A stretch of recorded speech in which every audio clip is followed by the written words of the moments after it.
नमस्कार, प्रदेश के number 1 debate show में आपका बहुत बहुत स्वागत है। मैं हूं संतोष गंगवार। बिहार के लिए यह साल चुनावी साल है और ऐसे में क्या अब की बार का विधानसभा चुनाव बिहारियों के मान सम्मान और अपमान पर लड़ा जाएगा? यह सवाल दरअसल इसलिए क्योंकि मोतिहारी पहुंचे डिप्टी सीएम विजय सिन्हा ने लालू परिवार पर बड़ा आरोप लगा दिया। उन्होंने कहा कि लालू परिवार के कारण ही बिहारी शब्द गाली बन गया है। बिहार की जनता अब लालू परिवार के झांसे में नहीं आने वाली। विजय सिन्हा ने लालू परिवार पर यह आरोप पहली बार नहीं लगाया। 3 महीने पहले नवंबर में बिहार में हुए उपचुनाव में एनडीए के क्लीन स्वीप के बाद भी विजय सिन्हा ने कहा था कि बिहारी का अपमान करने वालों को जनता ने नकार दिया। विजय सिन्हा ने एक और बार बिहारी के अपमान के लिए लालू परिवार को जिम्मेदार ठहराया है। उनके इस आरोप के बाद बिहार में सियासी तापमान बढ़ गया। विपक्ष एक सुर में विजय सिन्हा पर हमला बोल रहा है और बीजेपी पर बिहारियों को अपमानित करने का आरोप लगा रहा है, तो वहीं सत्ता पक्ष की ओर से लालू राबड़ी शासनकाल की याद दिलाई जा रही। ऐसे में सवाल यह कि बिहार को किसने बदनाम किया?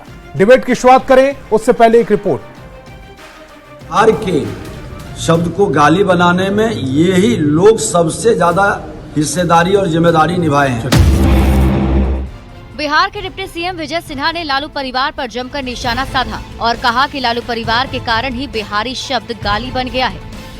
मोतिहारी में विजय सिन्हा ने कहा कि बिहार की जनता अब लालू परिवार के झांसे में आने वाली नहीं है।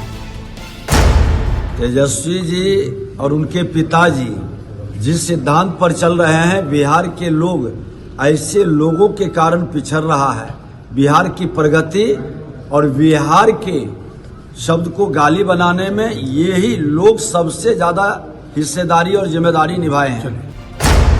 विजय सिन्हा ने लालू परिवार पर बिहारी शब्द को गाली बनाने का आरोप लगाया, जिस पर अब सियासी बयानबाजी तेज हो गई है। सत्ता पक्ष के नेता जहां लालू परिवार पर हमलावर हैं, तो विपक्ष के नेता पलटवार कर रहे हैं। और लालू प्रसाद जी जिस तरह से आंखों में आंख डाल करके जो बिहारियों का अपमान करते हैं, जो बिहारियों को अपमानित करने का काम करते हैं, उसको स्पष्ट रूप से संदेश देने का काम किया है। बिहार शब्द जो गाली बना है वो भारतीय जनता पार्टी के कारण ही बना है।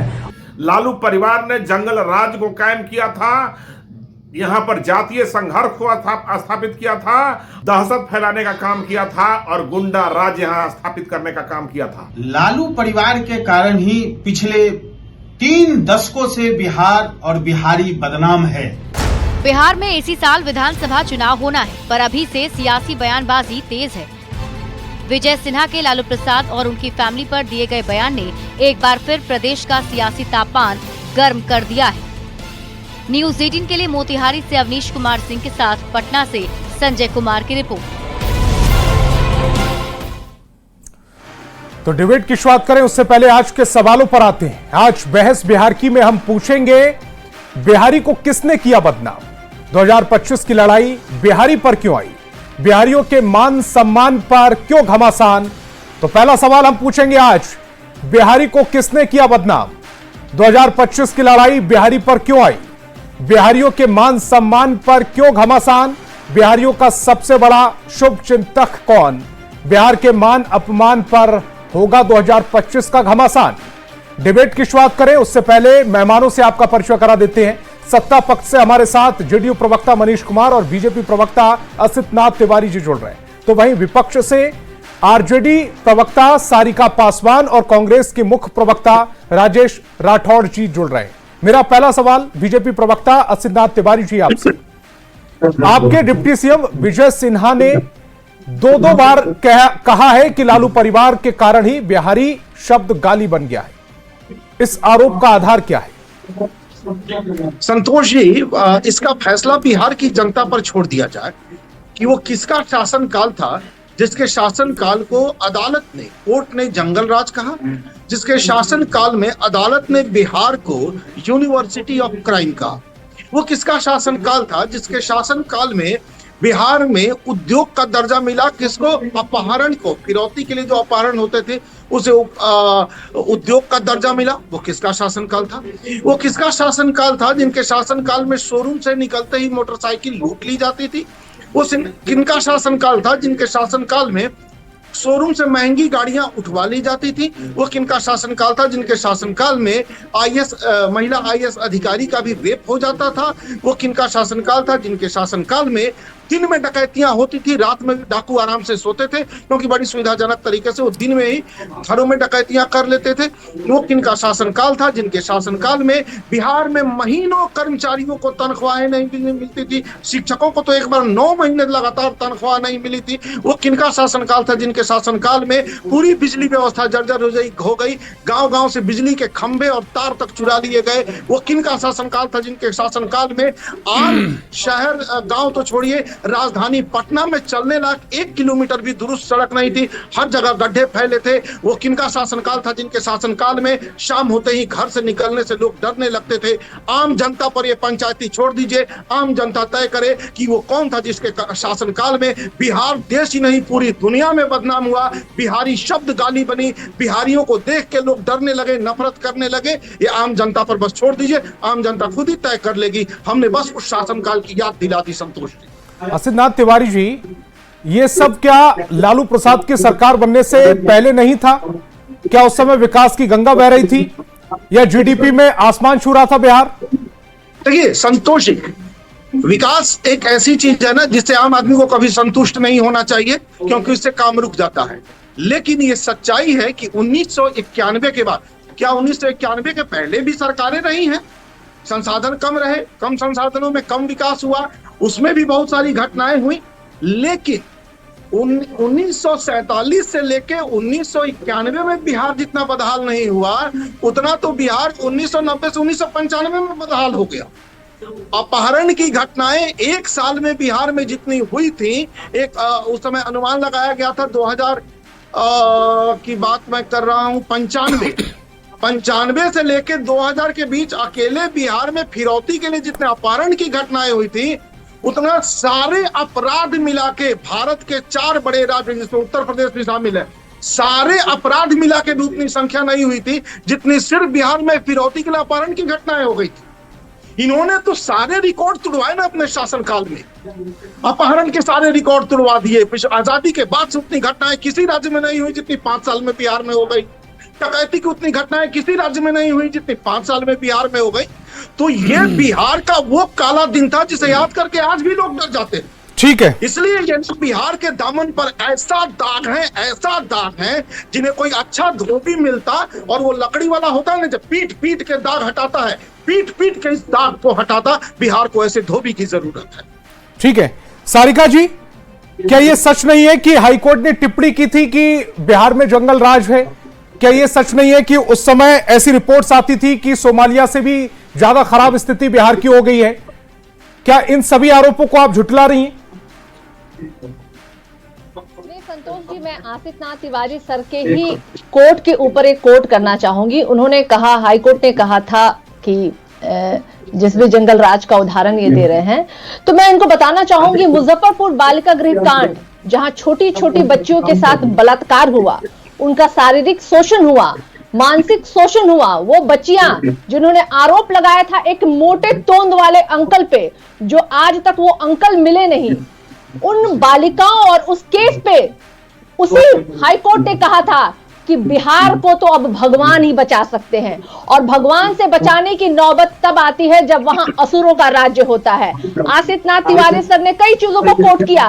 मैं इनके उन तमाम कोटों पे एक बात कहना चाहती हूं कि 17 साल के सरकार में बिहार में आपने क्या दिया? क्या पलायन आप रोक पाए?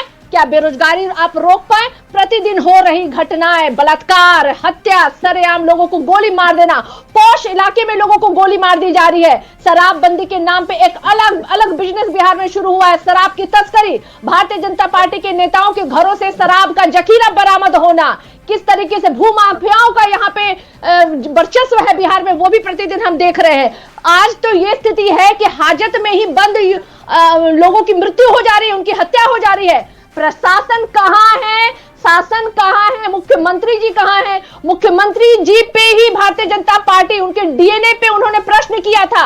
नरेंद्र मोदी जी ने स्वयं कई राजनीतिक मंचों पे 55 घोटालों का जिक्र किया था, वो भ्रष्टाचार जो नीतीश कुमार जी के सरकार पे सीधे सीधे नरेंद्र मोदी जी ने कहा था। इतना ही नहीं, इनके सुशासन की पोल खोलती हुई ध्वस्त 11 दिन में 11 पुल, विकास के पुल जो इन्होंने बनाए थे वो ध्वस्त हुए।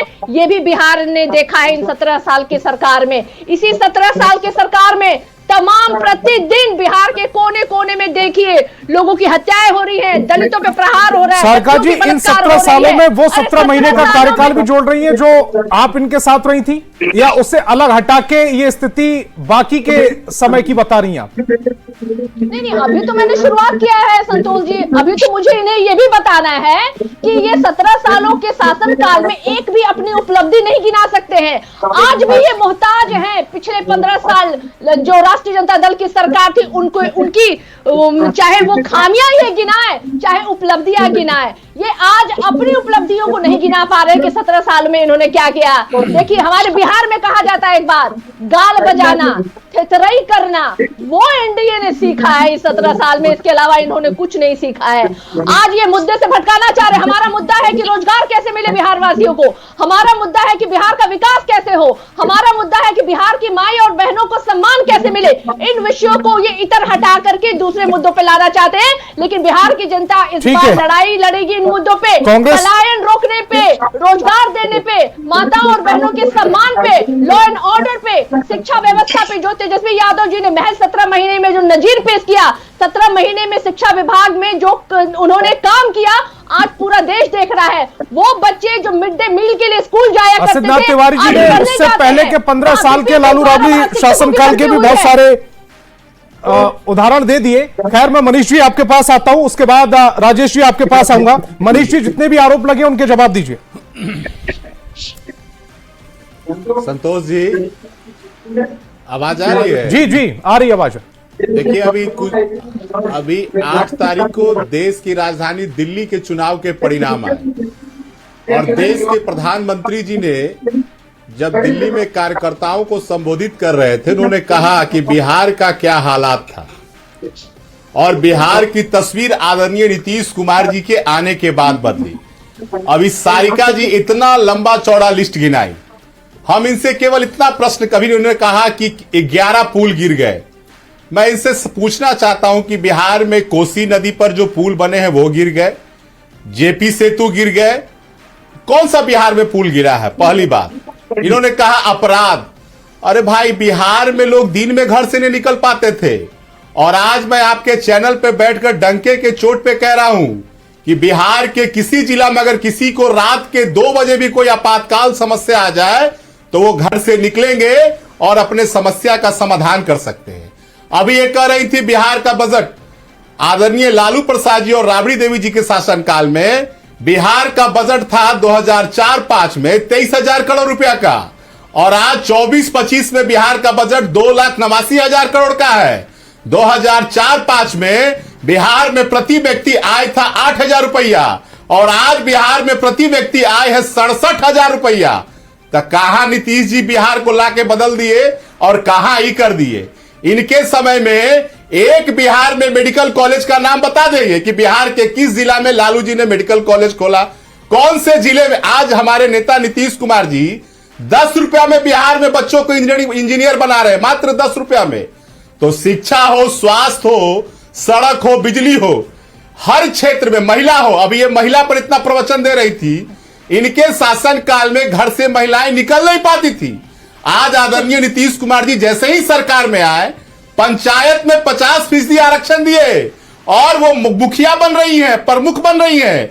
सरकारी नौकरी में 35% आरक्षण दिए, आज दरोगा बन रही है, डीएसपी बन रही है। जिनके शासन काल में घर से नहीं निकलती थी, आज वो नेतृत्व कर रही है।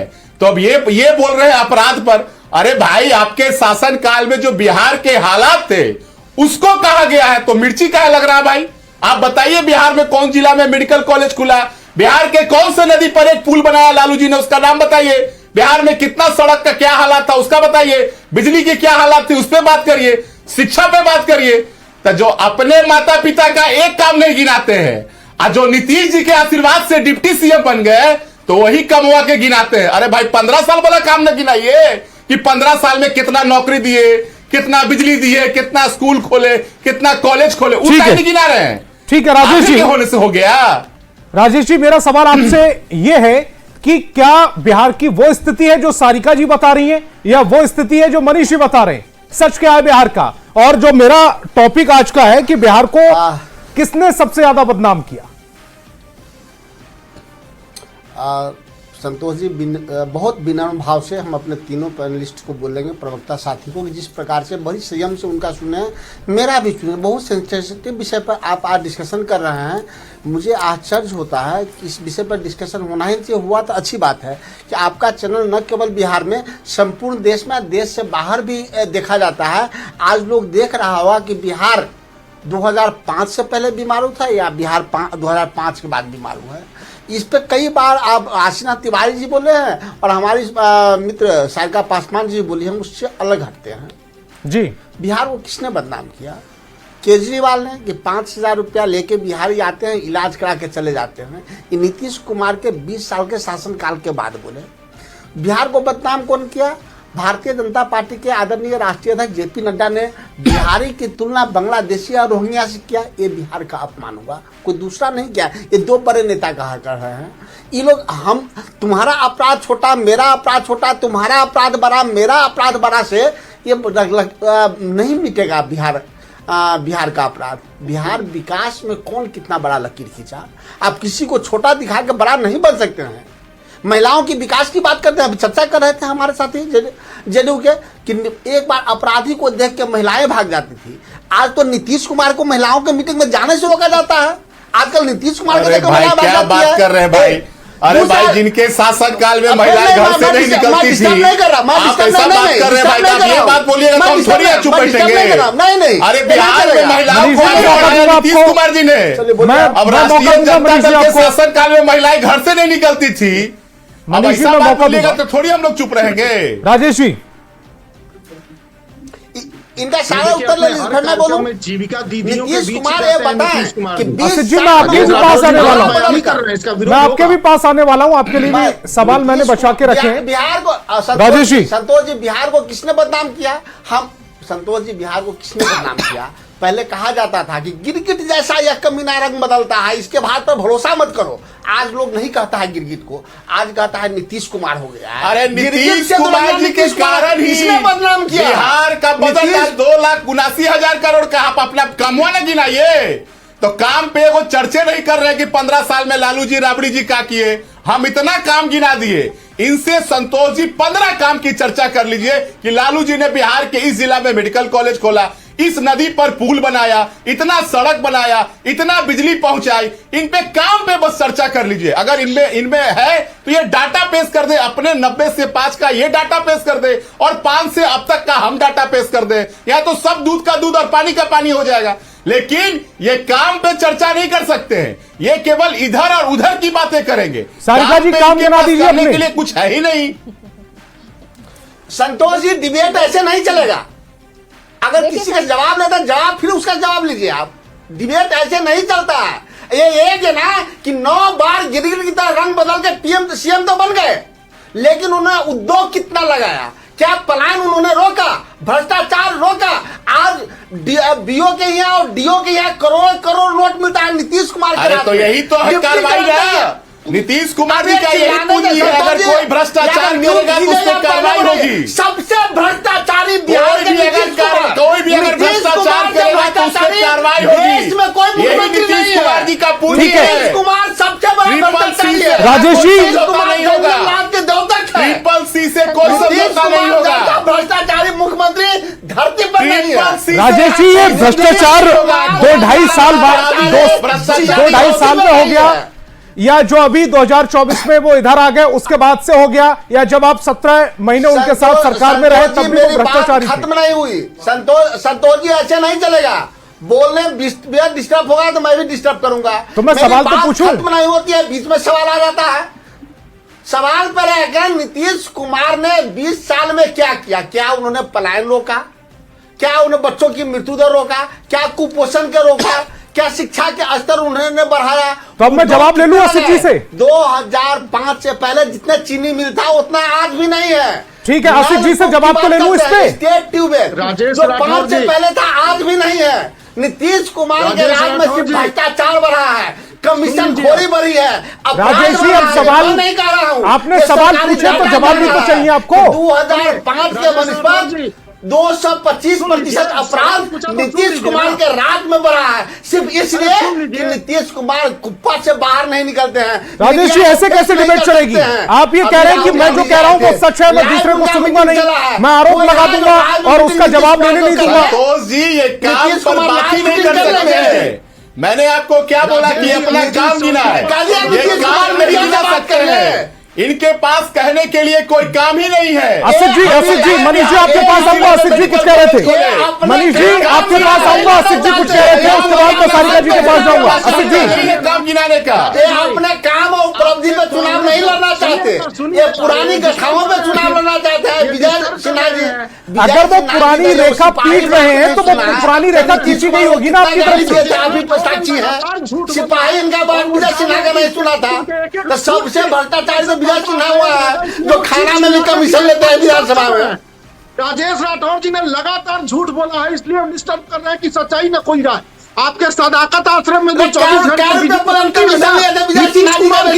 खाना में प्रधानमंत्री और राष्ट्रपति सुनिए ना, विजय सुनिए सिन्हा ना, ने कहा सदाकत आश्रम में सिपाही उनका नहीं सुनता, सिपाही उनकी गलती करके है, नीतीश कुमार सरकार की माने विजय सिन्हा बोले थे। विजय सिन्हा ने लॉ एंड ऑर्डर का सवाल उठाया था और प्रधानमंत्री ने भरे मन से, खुले मन से 40 घोटाला नीतीश कुमार किए थे, ये बताया था, मैं नहीं बताया था। देश के प्रधानमंत्री बड़ी मन से, मुजफ्फरपुर के मन से बताया था कि नीतीश कुमार जी 40 विभागों में घोटाला किए हैं और एक घोटाला मीडिया के सामने पड़े। तो बताइए ना, प्रधानमंत्री जी नीतीश कुमार घोटालेबाज बोले थे कि नहीं बोले थे? राजेश जी, आप अभी कह रहे थे कि जब प्रधानमंत्री नीतीश कुमार राजेश जी जब आपके बीच में कोई बोल रहा था तो उस समय आप बहुत नाराज हो रहे थे, कह रहे थे कि इस तरह से नहीं चल सकती। अब लगातार आप बोल रहे हैं। आज जो बल्ब जल रहे हैं आपके घर में नीतीश कुमार की देन है। आपके साथ नीतीश कुमार की मैं नहीं कर रहा हूँ। प्रधानमंत्री जी मुजफ्फरपुर की भरी सभा में बोले थे कि नीतीश कुमार भ्रष्टाचारी है और उसका लिस्ट प्रधानमंत्री जी पढ़े थे 40 को विभाग का। और इतनी आजादी से आप बोल ले रहे हैं रात में आप दीजिए ना, प्रधानमंत्री का लिस्ट आप घरों से नहीं निकलते थे, ये सच्चाई सब जानते हैं। आप कह रहे हैं नीतीश कुमार की देन क्या है? बताइए ना, प्रधानमंत्री जब सही था या गलती, खाली इतना तो बता दीजिए महाराज। पढ़ रहे हैं आप, ठीक है मनीष जी कुछ कह रहे हैं। मनीष जी पूछ लीजिए, राजेश जी प्लीज। प्रधानमंत्री मुजफ्फरपुर की सभा में 40 विभागों के आरोप नीतीश कुमार आदमी होना चाहिए। दल का गठन ही, राष्ट्रीय जनता दल का निर्माण ही भ्रष्टाचार के कारण हुआ हो। जिस दल का भ्रष्टाचार हो, जिस दल का जो नेता है वो कोर्ट का चक्कर लगाता हो, वो भ्रष्टाचार पर प्रवचन दे रहा है। भाई, राष्ट्रीय जनता दल का गठन क्यों हुआ? मैं राष्ट्रीय जनता दल के प्रवक्ता कांग्रेस के प्रवक्ता से पूछना चाहता हूँ, ऐसी कौन सी बिहार में आपदा आ गई कि राष्ट्रीय जनता दल का गठन करना पड़ा? हम पूछना चाहते हैं राजनीतिक लोग से कि राष्ट्रीय जनता दल का गठन क्यों करना पड़ा? राबड़ी देवी जी को बिहार का मुख्यमंत्री क्यों बनाना पड़ा? ऐसी कौन सी बिहार में आपदा आ गई थी कि राबड़ी देवी जी को बिहार का मुख्यमंत्री बनाना पड़ा? जिनके दल का भ्रष्टाचार के कारण निर्माण हुआ हो, जिसके सरकार में पूरा बिहार लूट, हत्या, भ्रष्टाचार के लिए जाना जाता हो, क्या बोलेंगे? कुछ नहीं है। मैंने तो कहा कि बिहार के बिहार के किस पर पुल बनाया उसका नाम बता दीजिए। आप काम गिना दीजिए, लेकिन ये लोग काम नहीं गिना पाएंगे। ठीक है, मैं सारिका जी के पास जाऊंगा। कौन कौन भ्रष्टाचार आप क्या लगाइएगा या चाट लीजिएगा, ये भी सच्चाई है। आशीष नाथ बताइए कि प्रधानमंत्री जब मुजफ्फरपुर की सभा में 40 विभागों में राजेश जी आप एक बात को पकड़ कर बैठ गए। एक ही सवाल को बार बार उसका जवाब मैं कई बार ले चुका हूँ। सारिका जी, राष्ट्रीय जनता दल का गठन क्यों हुआ और राबड़ी देवी जी को बिहार का मुख्यमंत्री क्यों बनाना पड़ा? बस इसका उत्तर दीजिए, जवाब दीजिए। मैं ये जानना चाहता हूं देखिए संतोष जी, आज आपके डिबेट का विषय ही है कि किसने किया बदनाम बिहार को। संतोष जी इसका भी जवाब मांगे। खाली एक तरफा जवाब मत करिए, भाजपा की तरफ। जिस दल का ही भ्रष्टाचार के मंत्री का लिस्ट सही अरे मनीष जी बोले तो दीजिए। राजेश जी कम से कम अपने सहयोगी दल को तो सुन ले, नहीं है अपने सहयोगी दल की प्रवक्ता को तो सुन ले आप कम से कम। कांग्रेस वाले पागल हो गए हैं, इलाज की जरूरत है कांग्रेस वालों देखिए को। संतोष जी, आज आपके डिबेट का विषय है कि किसने किया बिहार को बदनाम। तो देखिए मुजफ्फरपुर बालिका गृह कांड के प्रमुख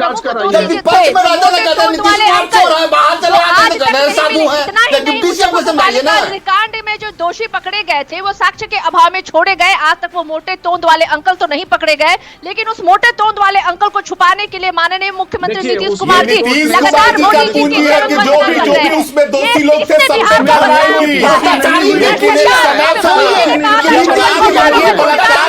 सीएम हाउस में बैठ के चाय पीजिए, एक समय था सरकार करिए और सीएम हाउस में चाय पीजिए। ये वो बिहार नहीं है। कोई कितना बड़ा भी अपराधी होगा, अगर अपराध करेगा उस पर कार्रवाई होगी। मनीष जी आपने सवाल पूछा, सारिका जी जवाब दे रही है, आप बीच में डिस्टर्ब करने लगे। बाहुबली के हाथ में नहीं है, बिहार का नेतृत्व आदरणीय नीतीश कुमार जी के हाथों में है। मनीष जी आपने सवाल पूछा, कम से कम जवाब तो सुन लीजिए। बदनाम किया है यहाँ के शराबबंदी के नाम पे संतोष जी प्रतिदिन केवल लोगों मुझे की इस हत्या और सवाल का मृत्यु हो रही प्रश्न का है। उत्तर दे इसने दीजिए। बिहार को बदनाम किया है। मनीष जी ने जब अपनी शिक्षा को प्राप्त किया है तो वो शासनकाल था और ये बखूबी विश्वविद्यालय में जाकर के इन्होंने गठन क्यों हुआ, इसका उत्तर दे दीजिए संतोष जी, दिला दीजिए हमें। राबड़ी देवी जी बिहार की मुख्यमंत्री क्यों बनी, इसका उत्तर दिला दीजिए हमें। उसे लालू प्रसाद यादव जी, लालू यादव जी चुनाव क्यों नहीं लड़ सकते हैं, इसका उत्तर हमें दिला दीजिए।